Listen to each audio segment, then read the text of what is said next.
ये है talks news network और आप देख रहे हैं पॉलिटॉक्स, राजनीति का कच्चा चिट्ठा। रामविलास पासवान के निधन के बाद लोजपा में हुई टूट के कारण काफी लंबे समय से चाचा भतीजों में कोई मुलाकात नहीं हुई है। रामविलास पासवान के निधन के बाद केंद्रीय मंत्री पशुपति पारस ने भतीजे चिराग पासवान को पार्टी में साइडलाइन कर दिया है। यहाँ तक एलजेपी प्रमुख पशुपति पारस ने चिराग पासवान से सभी अहम पद भी छीन लिए। इन सभी घटनाक्रमों के बाद यह पहला मौका होगा जब चाचा और भतीजा 12 सितंबर को पटना में मिलेंगे। अपने पिताजी की पुण्यतिथि पर चिराग पासवान ने राजनीतिक जगत के कई दिग्गजों को भी न्योता दिया है। इसी कड़ी में चिराग पासवान ने अपने चाचा एवं एलजेपी के प्रमुख पशुपति पारस को भी न्योता दिया है। वहीं इस पूरे मामले पर केंद्रीय मंत्री पशुपति पारस से बात की गई तो उन्होंने कहा कि वे बड़े भाई दिवंगत रामविलास पासवान की बरसी को लेकर हो रहे आयोजन में शामिल होंगे। मैं आज जो कुछ भी हूँ वो अपने बड़े भैया के पुण्य प्रताप से ही हूँ। पारस ने आगे कहा कि अगर चिराग पासवान मुझे निमंत्रण देने नहीं आते तो भी मैं अपने बड़े भाई साहब के पुण्यतिथि कार्यक्रम में शामिल होता। केंद्रीय मंत्री पशुपति पारस ने आगे कहा कि व्यक्तिगत तौर पर 8 अक्टूबर को एक समारोह आयोजित करने जा रहा हूं, जिसमें मैं चिराग और उनके परिवार के सदस्यों को भी आमंत्रित करूंगा।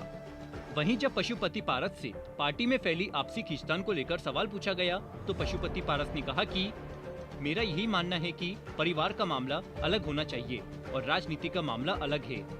परिवार और राजनीति को आपस में नहीं जोड़ना चाहिए।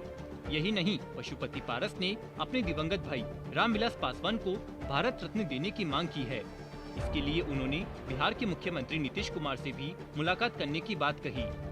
केंद्रीय मंत्री ने कहा कि बिहार सरकार कैबिनेट के इस प्रस्ताव को पास करे और प्रधानमंत्री को पत्र लिखे कि रामविलास पासवान जी को भारत रत्न दिया जाए।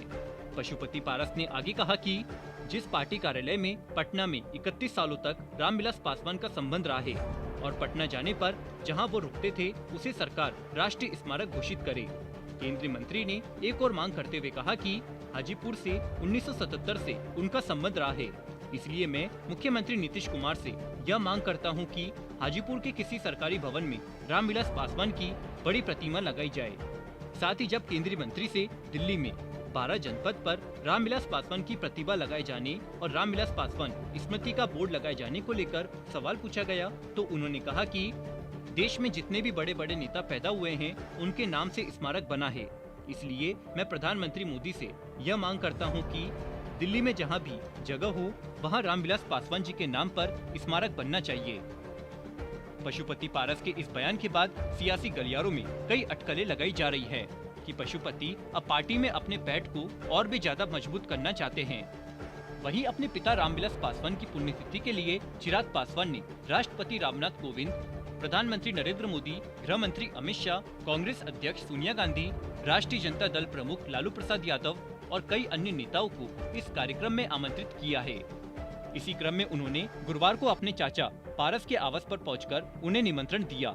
तो वहीं मुख्यमंत्री नीतीश कुमार को आमंत्रण भेजे जाने को लेकर चिराग पासवान से सवाल पूछा गया तो उन्होंने कहा कि मैं मुख्यमंत्री जी से मिलने का समय मांग रहा हूं, लेकिन अभी मुझे समय नहीं मिला। मैं जल्द ही उनसे मुलाकात कर न्योता दूंगा। पॉलिटॉक्स ब्यूरो, बिहार। ये है टॉक्स न्यूज नेटवर्क और आप देख रहे हैं पॉलिटॉक्स, राजनीति का कच्चा चिट्ठा।